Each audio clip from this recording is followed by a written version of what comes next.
talking about clients, how to generate clients, and the controversial question as to why so many hypnosis clients, or why so many hypnotists struggle to actually generate hypnosis clients, which, I know we've all got our different takes on things. So I think it's going to be good. It's going to be a good session today. What have you been up to, Graham? Always.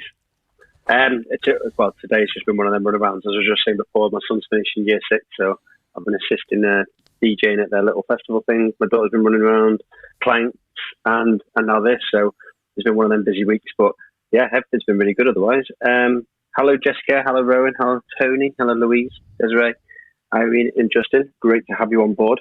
So, obviously, as therapists, and actually this is something we've already talked about. Hi, George. I couldn't even say how many weeks ago it was now, Adam, was it? But we actually talked about, do therapy schools actually set you up the best for more than just being a therapist? And one thing we agreed with is, yes, you always get given a little bit of information, but the information doesn't always feed you into full business. That being exactly how to land your clients, marketing strategies, everything like that. And we also did agree that it's not really the training providers' rights to, because they're teaching you how to be a therapist. I'm sure prices could be a hell of a lot more if they were to. But it's also the best thing to put people on the right track. So you mentioned a good statistic that always stuck with you, Adam, that one of your lecturers mentioned that only 3% of people will ever become successful in the therapy world upon completion. Was that right? About 3%, you said? Yeah, it was either 3% or 6%, and it doesn't really matter which one it is, but that's their own inner representation of all these people that are spending thousands of pounds to become qualified hypnotherapists. How few of them are actually going to take that knowledge and then assist people in the real world with the very skills that they're teaching them. And that boggles my mind, because if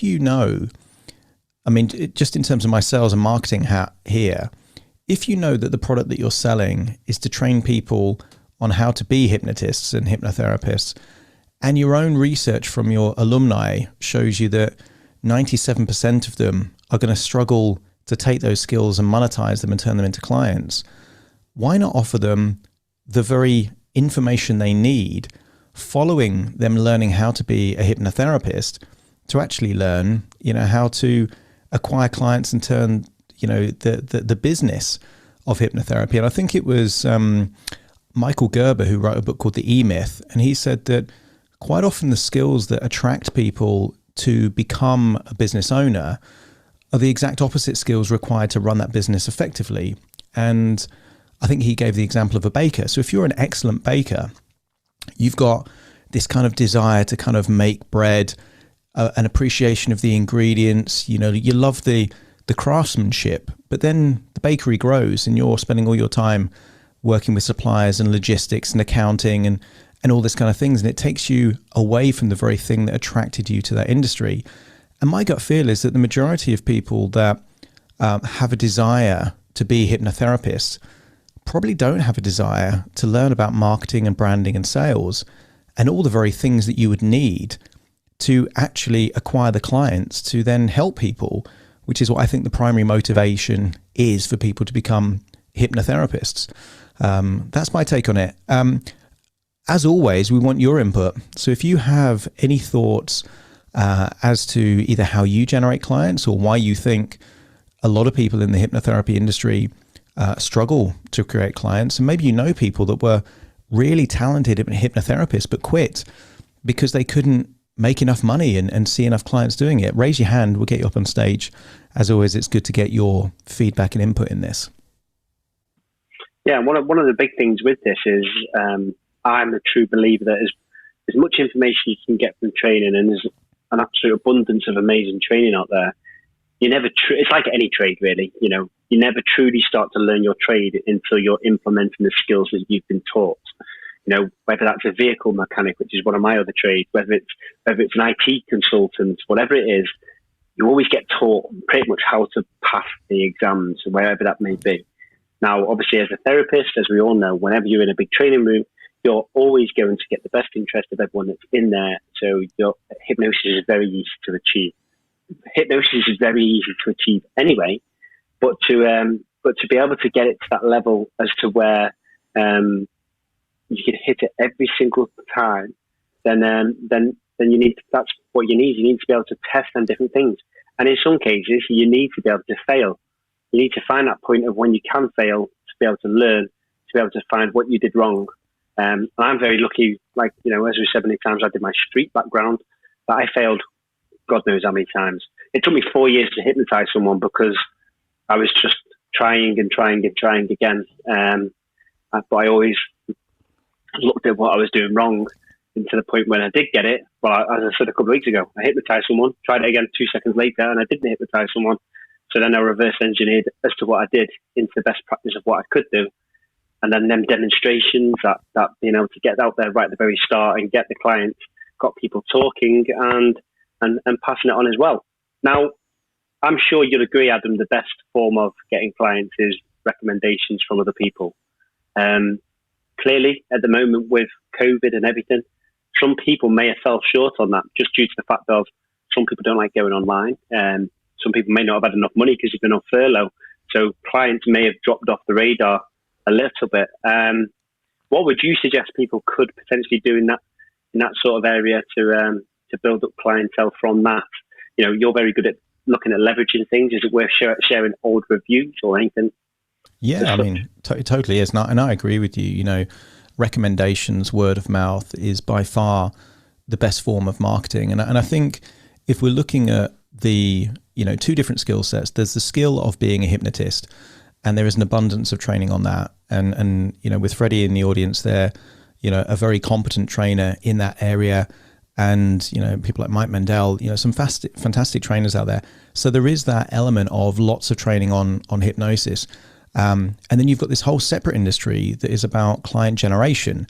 A lot of that is geared towards internet marketing or pay-per-click and things like that. And for me, there are two very different skill sets. And ideally, if you look at it as a Venn diagram, the best or the most successful hypnotherapists are going to be competent hypnotherapists, but also reasonably competent at client acquisition, which for me is three key elements. It's branding, marketing, and sales. And I have a distinction between marketing and branding, which not everyone does, but I think they're the key fundamental things that are really essential to do that. And I would say referrals and recommendations and reviews are part of that marketing strategy. Is how you generate clients.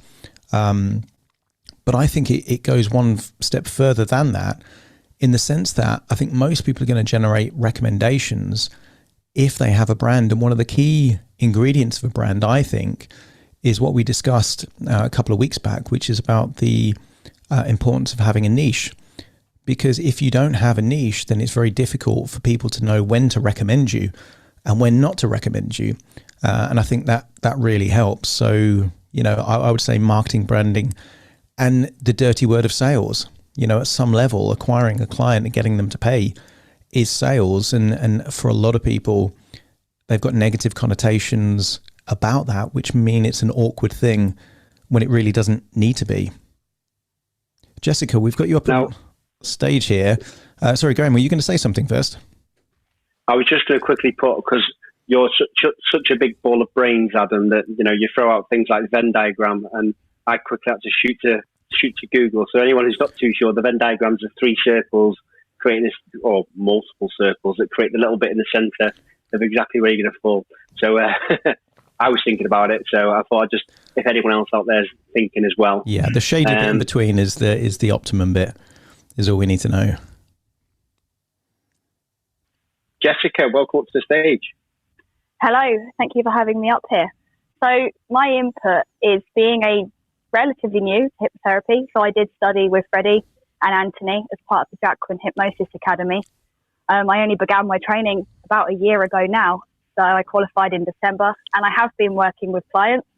I think the key to that is having confidence in your skill. So doing the training, but I've come across so many incredible hypnotists, hypnotherapists out there who feel they need to do one more training. They need to get another certification. And I'm not against training with other people. I'm sure I'm going to do Mike Mandel's academy too at some point when I can fit it in. So alongside the hypnotherapy diploma, they do also run professional momentum sessions, which Anthony takes. And that covers the elements of the marketing. Branding, as Adam said, is essential. I've spent a lot of time outside of my hypnotherapy training working on my own branding. And that includes, so working out where I'm going with my own niche, confidence, and performance. So sport performance, people think kickboxing champion, she works with athletes. Actually, we also need to be able to perform inside our business, on stage if we want to speak. The majority of people have a fear of speaking. If we can't speak about the services that we provide confidently, we can't market them, then we can't make the sale. And as you said, all these people who want to help people, want to help everyone, but they don't have the confidence to go out there and say, I'm incredible at what I do, I can change your life and it costs this much. And if they had the confidence to do that, because they've already got the skill, because they've done the training, then they would increase their hypnotherapy practice. That's my understanding at the moment. Obviously, I'm still developing it, but I just thought I wanted to come up and share it because I am so new to it. And is my business where I want it to be? No. But like you said, Graham, we've got to take these failures. We've got to keep practicing. So we're all in this position as hypnotherapists or hypnotists where we are part of communities, whether it's Mike Mandel or Jacqueline Hypnosis Academy. We've got hundreds of other people who we can practice with, who we can get those testimonials from, because we're in a safe space within that community to do it. That's where we can perhaps fail. And it's in that failure that we grow. So I think I want to encourage people to just do it. Trust yourself, have the courage to get practicing, and then ask for those testimonials, for that feedback, positive or negative, because it's in the negative feedback, in the losses, that we learn. Therefore, we develop our skill. Absolutely. One of the things, obviously, there is obviously watching out who you first practice with. Now, I know a lot of people use hypno buddies in different ways. I know Freddie set up hypno buddies. I know Carl uses it as well, setting up different people. I always say try and keep away from after you qualify. Try and keep away from therapists as such. More so, try and use laymen, people out there. Offer your services for free or a different rate. Put a special offer on there or what it may be, because they're the people who are never going to know what you're going to be doing. They're the people who, not to say have genuine things to work on. They're the people who want to experience what hypnosis is for the first time, or for them different things. So that's obviously always going to be building you up in a different way as well. So yeah, but practice, always key practice wherever it is. Even when you're just having a conversation with someone, learn to slow down and think about what you're saying and how you may say it. I'm not the best linguist, not by any stretch of the imagination. I come from the Northwest. I speak very fast, so I regularly have to slow myself down to think about what I'm saying, which could create an and here and there. But for exactly what you said there, for presenting, for speaking, to be able to put things in place, you really need to just concentrate on it, and confidence is 100% key. As I said before, 4 years to hypnotize someone, and I realized in the end it's just because I was lacking confidence. Adam, you got anything? I completely agree with you, Jessica, and that mirrors my experience when I was learning hypnotherapy, that there is this nervousness, this caution, and I think it's built on a fallacy that if you are a better qualified hypnotherapist, if you are more knowledgeable, that's going to equal more clients, and it is completely inaccurate. There are, I would say, good people that can acquire hypnosis clients that are awful hypnotists, and there are amazing hypnotists that struggle to get any clients. But that fallacy of, if I get another certificate, another qualification, if I just know a bit more, then I'm going to have clients knocking on my door, is not the case. And the way that I approached it was that, I was, a newly qualified hypnotherapist, but by having a niche that I was focused in, I thought that even if there were better hypnotists than me at the point where we qualified, if I simply saw enough clients, specialized in a particular area, and improved a tiny bit after each client I worked with, after you see a few hundred clients, you're going to be way better than the person that is just doing course after course after course, but not actually working with clients. I think it's one of these things that the more miles you do, the better you are. And I think the more clients that you see, naturally, just by that kind of feedback loop that you talked about, Jessica, that kind of NLP element. Sorry, go on. I think it's a Bruce Lee quote, fear not the man who's practiced 10,000 techniques once, but one technique 10,000 times, or something like that. I think so. Using Freddie as an example, if you were to practice the arrow technique, and that is the only thing you know, which you can get from his book or anywhere online, YouTube, and if you were just to practice that over and over again and you knew nothing else, you would become a competent, confident hypnotist very quickly, opposed to keep doing more and more training. I completely agree with that, and I think it echoes. I mean, it's a great Bruce Lee quote, but there's also that kind of philosophy of, in the kingdom of the blind, the one-eyed man is king. So you don't need to know everything. You just need to know a little bit more in a particular area, and you can become an absolute king in that specific sphere. And I think that's where a lot of people get it wrong, because there is that kind of, shiny coin syndrome where, okay, that course looks good and I can learn that, and let me add some of this techniques and this approach. Again, it's that jack of all trades, master of none. And I think an element of just working with clients and seeing clients, but then that creates that element of the catch-22. Whereas if you're not very good at generating clients, well, then you don't get better. And then there's that fallacy of, well, if I learn more, I'll get the clients. And then you're stuck in that loop. So I think what I think is useful is that confidence that you talked about, Jessica, but it's also a willingness to learn just as much about marketing, branding, and sales as hypnotherapy. And I think if people invested equal time in those skills, suddenly they would become better hypnotists anyway, just because they'd be working with more clients and kind of getting more experience under their belt. Steve, welcome up to the stage. Welcome, Steve. Have you got a question for us, Steve, or something you'd like to share? You may not realise you're muted. You need to press the microphone in the bottom right-hand corner.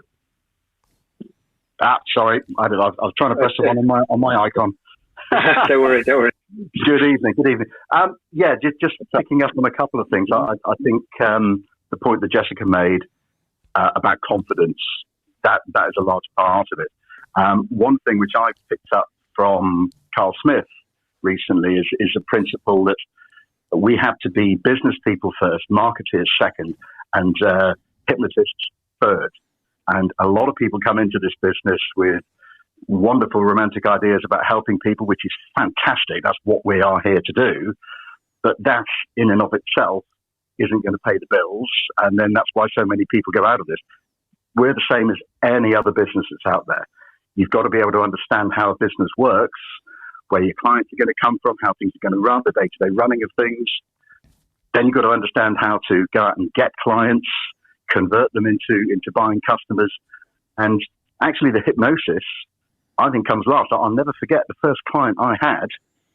I put some Google ads out, and I had the first client lined up, and I was driving down to the room I was going to be practicing from, trying to remember how to do the Elman induction. I had next to no idea, and yet I had that client for 3 sessions and got some very good changes with them. But it was because I had the confidence and the congruence about me, not the ability. I couldn't agree more with that approach. But it's a weird dynamic in the sense that for a lot of people, they're waiting for the confidence to come. And I think it's the other way around. I think you've got to get yourself in that confident state, and then the competency comes from the efficacy of doing it and doing it well. So for you, Steve, you saw the changes. That probably gave you a huge boost. So you had a lot more confidence going into your second client and then your third client. And I think that's how it works. And absolutely, for a lot of people, they're waiting to feel confident enough before they do it. And I think it's the wrong way around. I think you need to be in that confident state, which is slightly ironic when we're talking about hypnotists that, should be better than most about getting themselves in a resourceful state. And any other questions or things you wanted to share there, Steve? Yeah, I'm lucky because I have a background in sales. I was in direct sales for many years. So we were the people who were sent out once upon a time to sell double dazing and then solar and this sort of thing. So we were going out to see people who are pretty much not interested in what we had to sell. And we had to learn very, very quickly that it was all about mindsets. You wouldn't sell to everyone, but if you went out and saw enough people, you'd get enough sales. And it was about being very, very systematic about it. That's the approach I take now with my business.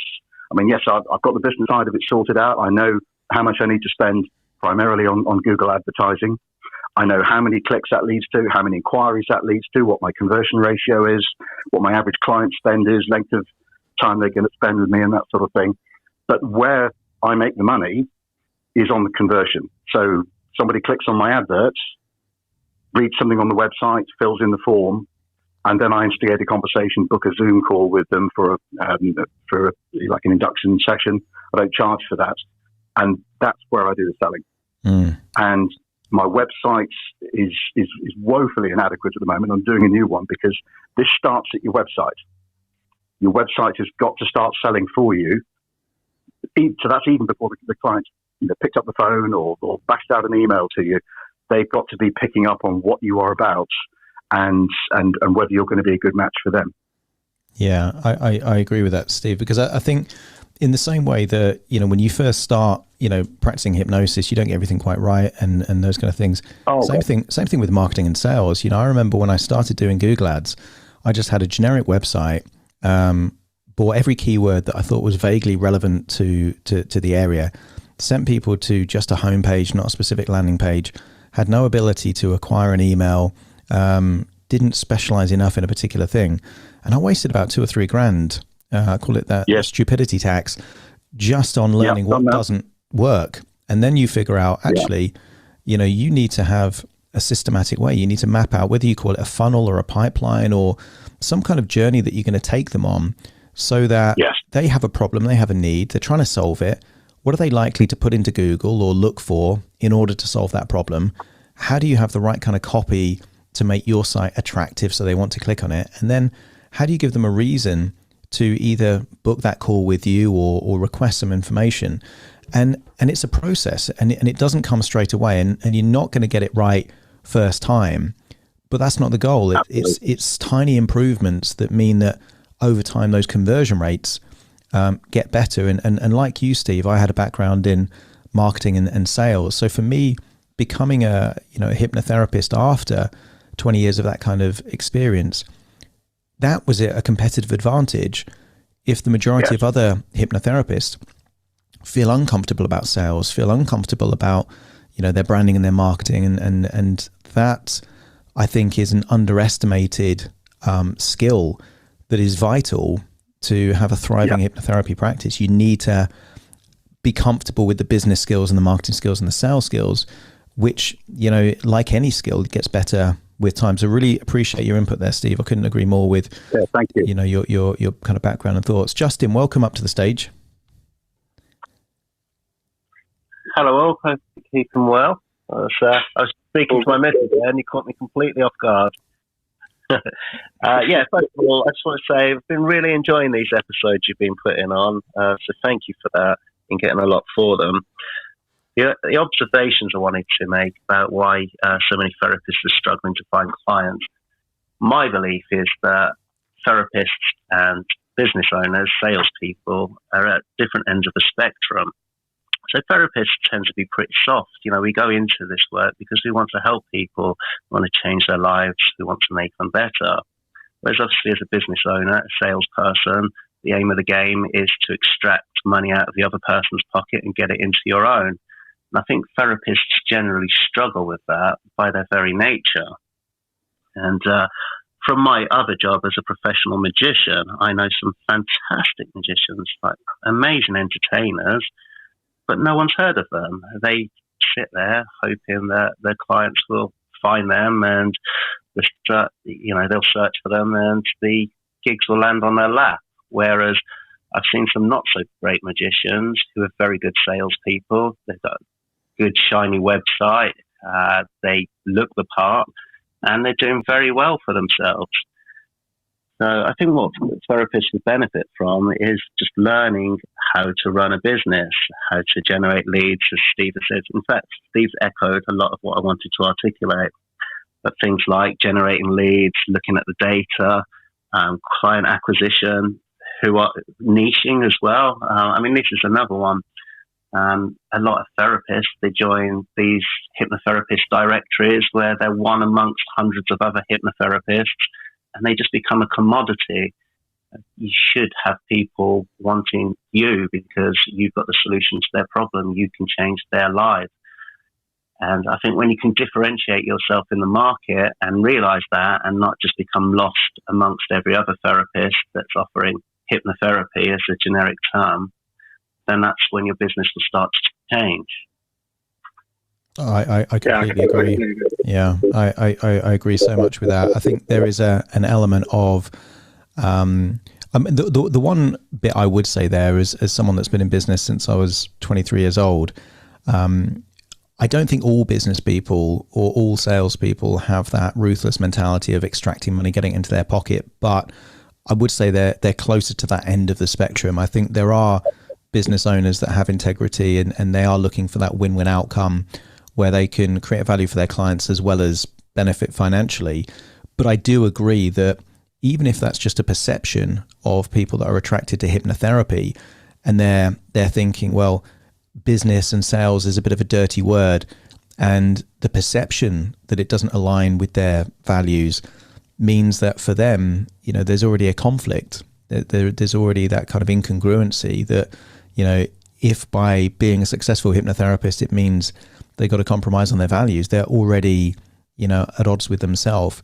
But I agree that that element of differentiation and branding and just becoming a business minded, even in a pragmatic way, the better at business you are, the more people you can help. Even if you've got that belief, then I think it really helps hypnotherapists, and it's such an important thing. Graham, what's your take on that? I completely agree as well. Just being able to break that down, and in many cases, everything everyone's saying, I want to learn more as well. For anyone who doesn't know, my background's military. I've done nearly 20 years in the military, so everything that I'm doing at the moment, as well as practicing, I'm also learning so much. So when I come to getting out of the military, I can walk straight into my business and be completely ready to go. And I believe I'm 90% of the way there. But I've still got a lot to learn for many different bits as well. But actually, in the same time, Adam, in the background, Rowan's been messaging us. Now, normally Rowan likes to share and assist us with some great information, but he said his microphone's not working at the moment. And one of the things that he has found has worked brilliant for him is whenever he has found a new technique, he's offered 50 clients for free. But he's never ever made, basically not charging until up at that point, but he's never made it past 20, because by 20, he's completely congruent with the activity of what he's doing. All the referrals start getting flown into him because he starts making all this change. And it goes back to that brilliant quote that Jessica brought up towards the Bruce Lee of practicing that thing 1,000 times that will make it many, many, many times better. So I think that's a brilliant point. And Rowan mentioned now, by using that approach, it's been able to let him go full time into therapy and being inundated with clients because people can see how they're working. And again, that's what it just comes down to: doing the best job you possibly can, being able to sell the best you possibly can as well, and also having that balls that if you are selling yourself out, put your price up, because you need to make sure that then people who are looking for you are the right ones. And if you don't want to burn yourself out by saying, yeah, I'm going to do 300, £100 sessions, when you can live a comfortable life by boosting your prices up and obviously seeing less people who can afford and whichever way it works, just to build your name up a lot better in that way too. Yeah, I think it's a great shout, Rowan, and it links to two key things which I'm a big fan of. One is, you learn before you earn. You don't want to be a blagger and just kind of go straight into something. So I think having those kind of guinea pigs that you're practicing on, they understand if you're doing it free, they're not expecting it to be perfect, but then you acquire all the distinctions necessary to have a high level of competency, And then you can be completely congruent, charging a high premium for that. And also it links to the most powerful word in marketing, which is free. And the moment that you start offering something for free, people are going to start sharing that. They're going to start talking about that. And it's a really useful way. We've all got social media accounts. So one of the things that you can do is start offering something of value, but you want to get something back. And my rule is that whenever I do something free, I'm going to say it beforehand, but I want to be able to get some kind of value. And that might be repurposing that content, or it might be that it's in exchange for detailed feedback or a testimonial or something of value. So free is not a dirty word. It doesn't devalue your proposition, so long as you balance that by getting value in a different way. And that could be things that you can leverage. And a short video testimonial of your experience is worth its weight in gold within these marketing funnels that we're talking about. So, Steve and Justin was mentioning the importance of a website. If you've got a website with 50 testimonials on there, you are going to be in the top 1% of compelling hypnotherapy websites that exist. And if you use Rowan's technique of doing certain new skills that you want to learn anyway for free, well, then you've got that CPD under your belt, you've got that competency in that level, and you've got loads and loads of compelling content for your website, for your social media channels. That's going to generate a huge sense of confidence in any new clients coming to you that you can be relied on to create value because you've got video evidence on your site and on your social media channels. So Rowan, thank you for that input there. If there is any... sorry, go on. He's just added some more as well, because he said by doing that with some people, it completely removes their secondary gains towards any monetary finance. That they know they can, they are working for it for free. And let's face it as well, typically having a well-paying client, you tend to get the best hypnosis. But if you can do just as good with a free client and get it all locking in place, then, let's face it, when it does come to having a more expensive client or however it may work, you're only ever going to do your best job as well, even more so that it's going to stick because, however that works. Shall we see if anyone else wants to come up? Obviously, we just want to remind everyone that we are streaming this to YouTube as well. Just so if ever you're not around, you can get these the recordings for free afterwards as well, just to watch back too. Catherine, welcome up. Hi. I just want to say everyone's talked a lot about getting all these skills for business and everything, but I think when you go into hypnotherapy, I find it easier to find the training for hypnotherapy than it is to find the other stuff that you need. When I did training with Carl Smith, we didn't necessarily do a lot of the business stuff. So now I'm trained as a hypnotherapist, but to find that support that I need for the other parts of it, I really struggle with that. Have you got any advice on that? Yeah, my thoughts is that you're not going to find it in a single place. So you've got to fragment it. You've got to break it down into different things. So, for example, I wasted, as I said, a few £1,000s on Google AdWords, but I bought a book for about £13 on Amazon by a guy called Frank Kern, who just had lots of information about Google AdWords and pay-per-click. And then that meant that I could then have a systemized way of generating new clients in the early days. I don't do pay-per-click now because I tend to use other ways. But that was really useful to solve that one thing. And then equally, if you were looking at, website building that is actually going to convert, you might find that on YouTube or webinars and things like that. So I think the frustrating, if you want to learn about hypnosis, you can go to one training organization and get a lot of that in one place. But I think the nature of business is that it's not one thing. You've got the marketing elements, you've got the branding elements. So it might be a combination of books and videos and courses and, mentors or whatever it might be. But I think the tools or the resources that are going to be useful, I think is going to very much reflect your specific strategy. So for me in the early days, I was using Google ads. Now I tend to use podcast and YouTube to generate more cost-effective traffic and word of mouth. But equally there's other people that will use very different approaches that's really highly effective for them. Some people go back 20 years, the majority of hypnotherapists would be in the Yellow Pages, something like that. So I don't think there's a requirement to learn everything, but I also don't think you're going to get it all in one place. You might have to kind of do a bit of a mix and match to get that, if that makes sense. Yeah, I understand that. I just find it hard to find where to find that information. Do you know what I mean? You kind of go down one thing and then,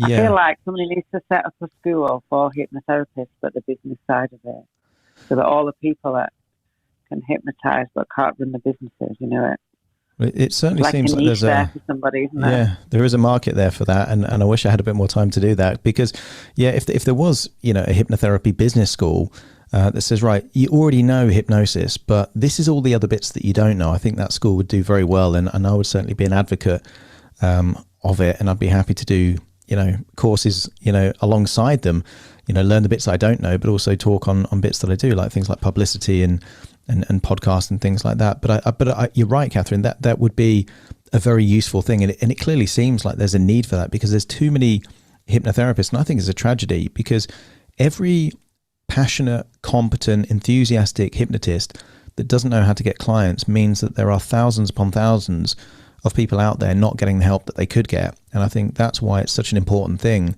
that hypnotherapists get comfortable with those kind of business and sales skills, but equally that there is that element of resources packaged in a way where hypnotherapists can get the skills that they need. I don't know if you've got any thoughts on that, Graham? I just seen a panic. I just got a message from someone who was on here. I was just replying. No, I do agree. There has to be something, but then when do them courses then become the same as the therapy courses, where someone's constantly chasing the tail end? I think the biggest and best thing to do first is pretty much what you said right at the start. Adam, sit down, find what you want to achieve, draw it all out, and then think. Reverse engineer. So let's take yourself there for it, Kath. It's finding that end goal of what you want your clients to be, whether it's in the grief realm and everything, and literally bring it back. Now, it all depends on how you're going to capture the information. How is it you're going to bring them to your website? How is it you're going to, before you talk to them, what is it you're going to do? Are you going to put them through some sort of information, how you've worked with other people? Literally going back to everything, and if you're not sure, put a question mark there, and then keep building your funnel, build your timeline, whatever you want to call it, pipeline, just to see how everything falls out. And if you've got a question mark at any point, there'll be the areas you need to work on. So CRM, how to do email marketing, how to set up AdWords, click pay-per-clicks, how to set up any Facebook or Instagram adverts. What's the benefits? What's the cost towards this? And then look at it like that. Don't just go straight for a course because it says it. Go for a course because you know exactly what you need to do. Otherwise, you'd just be chasing your tail end. And I'm quite, like I said before, I'm very fortunate in the fact that I've got a well-paying job, so I don't have to rush straight into all of this. I've been able to learn it at a very slow rate, but it's been costly to my time at moments as well. The one thing I would say, Catherine, and to anyone listening here, is that when you start hearing about all these things like landing pages and funnels and cost per click, it can feel overwhelming. It can feel scary and quite intimidating that there is so much. But the key thing is, all of us here already have at some level a hypnotherapy business. So you can just introduce things one by one. It might be that the only one thing that you do differently is look at, how to capture emails. So I use Aweber. Some people use MailChimp or Infusionsoft. But I think if you're giving someone, value for free, might be a guide or an audio download or a little, quiz or something like that, just to capture their email, that means that, you can continue to communicate with them even after they leave your website. Even if you just do that one thing, your business is infinitely more viable than it was before. So you don't have to do everything in one go, because each time you do one thing that works, you'll generate a few more clients, and that means you've got a bit more money to invest in either other business training or other marketing that you can do to then acquire more clients. The other thing which my intuition is telling me is, why it wouldn't be such a good idea to have a single, kind of, let's say, school that teaches people the business of business.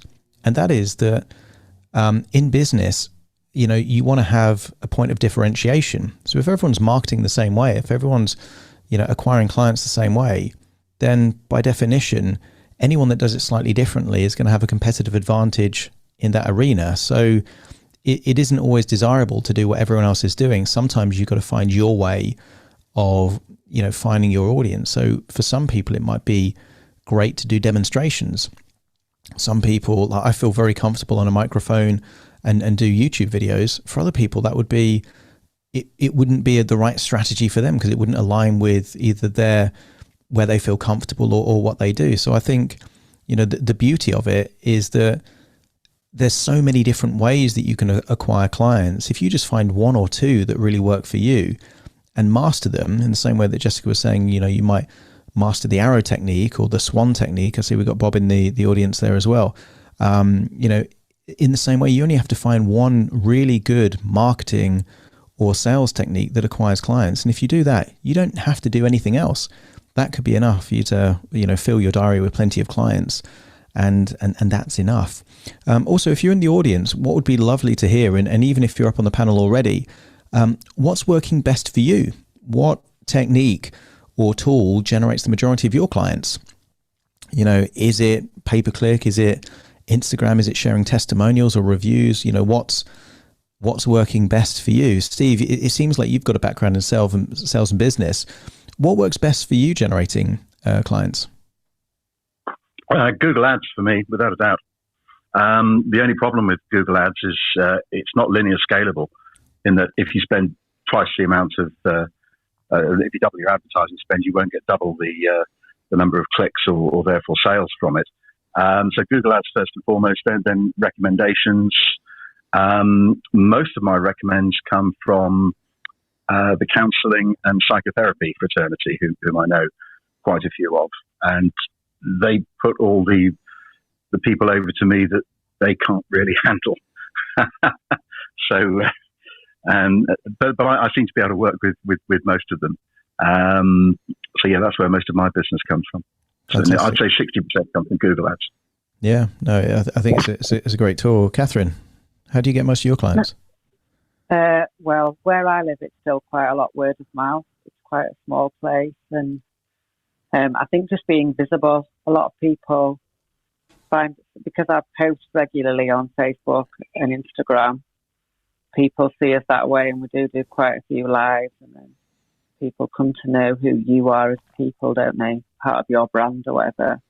But I feel like we are at that stage now where we need to go into thinking about, Facebook ads or Google ads or even the old-fashioned advertising in the press or in your local magazine or any of those things. Because what you said about doing one thing at once, I think that's what I feel the pressure. You come on these things and everybody's like, yeah, I'm doing pay-per-click. You think, oh my God, I've just got a website and that. And I seem to get a few clients, but maybe I need to be doing more different things. And I think there is that thing that everybody else is doing, comparing ISIS or whatever it is. Everyone else seems to be doing so much better. But there seems to be a lot of things in the hypnotherapy world that people pretend that they're really busy and really popular and not everybody is. And I think I found that difficult when I first got into it. Yeah, because I think that's that element of trying to leverage social proof, that if you're seen to be the busy one, then more people want to work with you. And I think there is an element of logic to that. But I agree with you. There isn't. I think it's counterproductive to try and do too many different things. For example, both Graham and Stephen, big fans of TikTok. I was inspired enough to create a TikTok account, but I've not done a single post. I wouldn't. For me, I'm going to stick to podcasts and YouTube and speaking events. For me, maybe once I feel like I've got as far as I can go with those other things, then introduce something new. But I think there is an element of dilution of focus that if you attempt too many different things at the same time, you're just going to miss the distinctions that are priceless. And I'm sure when Steve's doing his Google ads, you've got to look at those, cost per click, the conversion rates, split test, one, kind of headline versus another headline. And if you're trying to do like that plus Facebook ads, plus Instagram, plus original content, plus all this, you go to your local networking club, you're going to miss the very things that enable you to optimize and get good at that one thing. So I think focusing is such an important bit. Justin, what about you? What's the most successful way that you generate clients? I just wanted to segue from what you were saying there, Adam, actually, about, finding clients on platforms such as TikTok, and that's working well for people. I think it was Graham mentioned earlier that, say 20 years ago, you might have advertised in Yellow Pages, and then 10 years ago, pay-per-click was a very good way of doing things. In more recent times, we've had Facebook, and by going live on the video, that was very, it wasn't throttled because Facebook was promoting that part of the platform. And it seems that the zeitgeist and trends now seem to be going towards things like TikTok, which is again unthrottled, and you can reach a huge audience with the services that you're providing. So I think there's an element of you need to kind of keep your eye on the current trends and the zeitgeist in order and move with the times, or you're at risk of becoming a dinosaur and kind of dying with the older platforms. If you're old school and still advertising in the Yellow Pages now, then it's not going to serve you very well. I read an article, watched a short video a couple of days ago, which was, "Is TikTok the future of busking?" And there was a singer, she was from up north, and she travels to various cities, and she busts on the streets, but she also live streams to her following on TikTok. And she's saying on an average day, she gets about £100 per hour busking, but her best day for the busking was £400 in 1 hour. And while she live streamed that on TikTok in gifts from TikTok, she made an additional £1,500. And just today, when I've opened up Clubhouse here, it said in a new version that creators can now accept gifts, and you can take monetary value from what you're hosting, the content you're hosting here on Clubhouse. So I think that's important, that you do move with the times and you have the ability to adapt. Otherwise, you'll get left behind. For me, in terms of therapy, to answer your question, not a lot. I'm not really doing anything at the moment, generating any clients. Since the COVID restrictions are eased here in the UK, things have gone mental with me as a professional magician. So my diary's filled right up, and I've been very much focused on that. But what's worked for me with that business, which is one I'm far more familiar with, is just simply going to where my clients are. I decided to niche and specialize in weddings. So I'd go to wedding fairs. I would put myself on places like Bridebook, and I would go join groups like the wedding groups on Facebook, the local group, and I would network with other wedding suppliers. So people that offered different services, but were in the same industry. And over the course of the 5 years I've been trading, it's got me to the point where I tick over quite nicely, because as a personal product, as me being my product, there's only so much that I can do. So I only need a maximum of a couple of hundred gigs per year, and that's the most I could do anyway. I think it's, very, very valid. Very valid points there. And I think, it's that element of, I think a lot of hypnotists think that the skills that they have in hypnotherapy aren't in any way transferable to marketing and sales. And I disagree with that. I think, any good hypnotherapist can build rapport. They also know the problems of their client very, very well. So in terms of doing things like email marketing, they're uniquely positioned to write a post on social media or an email to their audience about the problems, because they know lots of people with this kind of specialist problem. Also, if you've got that kind of free consultation call, which I know a lot of people use as part of their pipeline to generate clients, talking about other clients that you've worked with in terms of anecdotes, that's one of the most effective forms of sales you can do. Just explaining what you've done for other people and listening to the client and really understanding their their problems. So I feel like, although there might be a perception that kind of marketing, sales, branding is entirely different skills, and some of it is. I mean, pay-per-click isn't going to transfer from hypnotherapy skills, but the consultation that leads to acquiring a client, that's listening, that's demonstrating and understanding, highlighting how, what you've done for other people may be beneficial for them. And I think it's a lot more transferable than perhaps people think it is. One point I would say, Justin, in terms of moving with the times, back when I worked in radio, there was a sales trainer, and he used this metaphor based on the TV show Murder, She Wrote. And he was saying, how long did Murder, She Wrote go on for? And it was like endless episodes, and it was like really popular. And he was saying that it's exactly the same story in every episode, just with different characters. And he was saying they found a winning formula and they beat it with a stick until it died. And I think that's really what you should do in marketing. If you find a winning formula and it works for you, although there might be the temptation to constantly try new things, keep on doing it. And when it stops, and for a lot of people, they would have experienced that with things like Yellow Pages, when it stops offering that kind of conversion and ROI, which a lot of people aren't measuring, by the way, then that's the time to move on. But while it's working, keep doing it. Why not? So thanks for that input there, Justin. Graham, what do you do to generate clients? What's the best and most effective way for you? So, like I said before, I don't necessarily have to push out for clients due to the fact of everything else that I've got. So a lot of it comes from word of mouth. I capture data from TikTok by using beacons. If anyone's never heard of a beacons account, you may have heard of Linktree. It's very similar, but it's more interactive. Where when people click on a URL, it gives them multiple inputs to your business. So, there you can have a simple email lead capture to give them an ebook on something. You can get them to book a session with you, or take them to websites and stuff. But yeah, a lot of mine's always been word of mouth, following some sort of Facebook advertisement, utilizing free sales pages.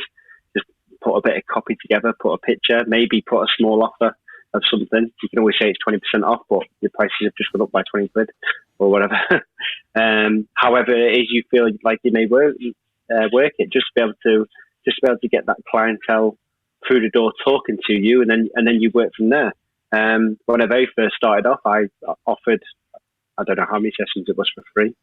I just pushed them all out there, but in the return of information, testimonials, if it was working after such an amount of time, which then generated gossip and got people pushing towards us. So especially over COVID, I've not been advertising at all for clients other than like I say, when I was setting up my TikTok page sort of thing. I've not put any Facebook posts for advertisements of that sort, but just due to the fact that I wanted people who rely on just that money to be able to get the clients. Obviously, as it's starting to creep out, I'm starting to look at it more and get pushing back out there. But yeah, I definitely want to learn more about pay-per-clicks and things and different avenues. And I'm constantly learning more about CRMs and different technology of what can be used to automate the system in the background. So you don't always have to just be relying on keeping an eye on everything and then looking back at your stats to be able to measure it all up. So yeah, that's pretty much everything that I do. And I think there's a key element there, which I think if anyone's listening and not doing this, it's definitely worthwhile. And that is if you have these free consultation calls, automate that. It's super simple to do. I use something called Schedule Once, but you've got things like Calendly or Acuity. But you want to have something on your website that just says free consultation call, if that's what you use as part of your sales process. And then they book a time when you're available. It syncs with your Outlook, so they can only book, let's say, a 15-minute or a 30-minute call at a time when you're available. But that is a very cheap, very effective way. That means that you can get a few of these consultation calls that, yes, you're going to learn about them, but you're also going to explain what your prices are and how you work. And that will immediately, I think, help you generate more clients. probably the majority of you are already using software like that, but if you aren't, very cheap, and we're talking not very much. And it also gives them things like email reminders, text message reminders when their call's about to do. And I also use this because virtually all my sessions are on Zoom now. You can link it with Zoom, so it actually sends the Zoom link and the password for them to book their longer kind of appointments, so their 60-minute or 90-minute sessions as well. Saves a lot of time, looks quite professional. So if you're not using that, definitely that will help you just increase the number of clients that you get. Graham, any kind of final thoughts from you? I know we're creeping up towards the end of the session. Time has really flown on this particular chat. Oh, we've got Bob coming up. So it has. Yeah, invite Bob up. But yeah, no, I think it's been great, really. I think if all you need to do is take a little bit of ingredients from what everyone said, learn the areas that you're really not sure on, but only learn that one area at a time. It will take you longer, but yeah, build everything up in that way to find what it is. Or if you're really not sure, outsource. So, Bob, welcome up. How are you? Hi, Graham. How are you? Can you hear me okay? Hey, crystal clear, mate. I've really been enjoying, I creep in every now and again, do I? But I don't speak too much in here. It's because I enjoy it so much. I've enjoyed your discussion for the last 20 minutes or so. I don't know who it was that was talking. Is it Adam that was talking about murder she wrote in the formula? That was great. It made me giggle because we watch, my wife and I, we genuinely, at 10 o'clock every morning, we put Columbo on every Sunday till 8 o'clock at night. And we've done this forever. And I was just thinking how right he was. We just watched this formula of, there's just one more thing. It's the guys down at the lab. I have this cousin. And we just love it. Everything is absolutely the same every week. And the last thing that was talked on there, I think that I just wanted to make a comment on that. I think it might have been Adam again talking about the free consultations. I did free consultations for years and years and years. And in my workshops now, I tell people this fact that one day, my wife, she was getting on to me about it. She says, you should never do consultations for free. And I tried to explain why I'm doing it for free, because they're never for free, because the people come along and I do lots of sessions. And she said, I'll bet it would make no difference. So I thought, a thought experiment. I love thought experiments. So at that time, I'm going back a lot of years now, I was maybe charging, bear with me, but maybe £60 a session. And so what I did was I advertised the consultation at 50%, only £30 a session. And nothing changed except I got £30 from everybody that talked to me. And let's be honest, I was only getting maybe 5 or 6 new clients a week. But 6 times 30 was 180. That's £9,000 underneath my pillow every Christmas Eve, So I never, ever, ever went back to free consultations. And all the people I've taught this to, they've all said the same thing, that when they tried it, they said it worked exactly the same. They still got the same amount of people because they were being given something, but instead of free, it was 50%. So it's just an interesting little thing. I thought I'd throw at some of the guys there if they wanted to pick up on that. Is that okay? I think that's perfect. I think it's brilliant, really, just to be able to, especially when you put that monetary value of just even at £30 a person, it led up to $9,000 a year. It just shows how much time and effort people are thrown away in somewhat. And Bob, quick question there. When people, because I would imagine that there's an element of commitment. So if they've paid, let's say £30 for that initial session, did you find that increased the conversion rates for people then working with you over further sessions? Yes, it did. And for those interested, look, we're not going to get involved in this discussion. Of course we're not. But I'm kind of scripted in therapy. It goes back to the 70s when I was a salesman. By the way, I never read scripts, but I'm really, really scripted. And I've got these lines that I can't get rid of. So when they would come to see me in my therapy room, they'd hand me cash. And I'd just put it on the table and say, I'll just put it here. I just put it in a box. And I'd carry on. And I had this line, I just put it in a box. I just put it in a box.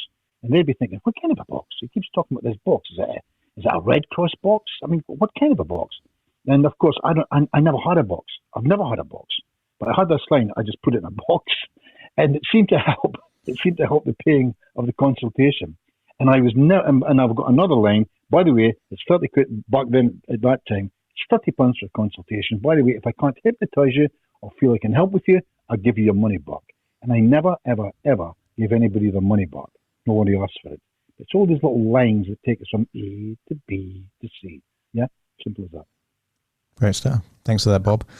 I think we've kind of reached the end of our hour allocation, but really, yeah, appreciate your input there, Bob, and certainly you might have made me $9,000 a year now from me starting to charge for my consultation calls. I think it's been a great conversation. I guess in summarizing, we're all on the same page. We'd love it if more hypnotherapists were better at working with clients. I think the one thing we can also agree on is that there's no shortage of clients out there. I think in certain sectors, we've got to worry about competing with each other. Actually, compared to other industries, in hypnotherapy, we all want each other to work with a lot more clients. I think it's a very positive and encouraging, industry, and there's no shortage of clients. There are so many thousands and thousands of people out there that need our help. So the better we become at branding, marketing, sales, the more people we can help, and then so it continues, because that's going to generate more word of mouth and more referrals and recommendations, and just be good for the whole industry itself. Any final words from you, Graham?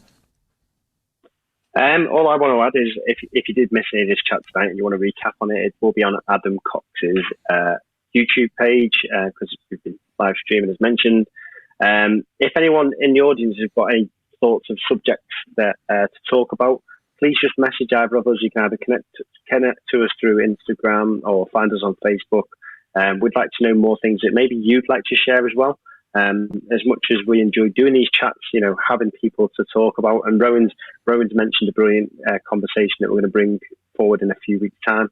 But yeah, let's, like I say, all we want from this is to get everyone sharing, to get everyone learning, and to making the industry as best as we possibly can, just by sharing information and bringing everyone together.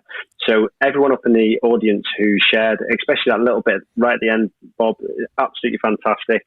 Steve, Justin, Catherine and Jessica earlier, thank you very much for sharing that with us. We've just gone over the time, but next week we'll be back. We haven't talked this topics yet, but do just keep an eye, and we'll really look forward to all of you sharing with us. So yeah, Adam, anything from you? Just thank you all for joining us today, and we'll see you next week, hopefully. Take care. Take care, everyone. See you soon.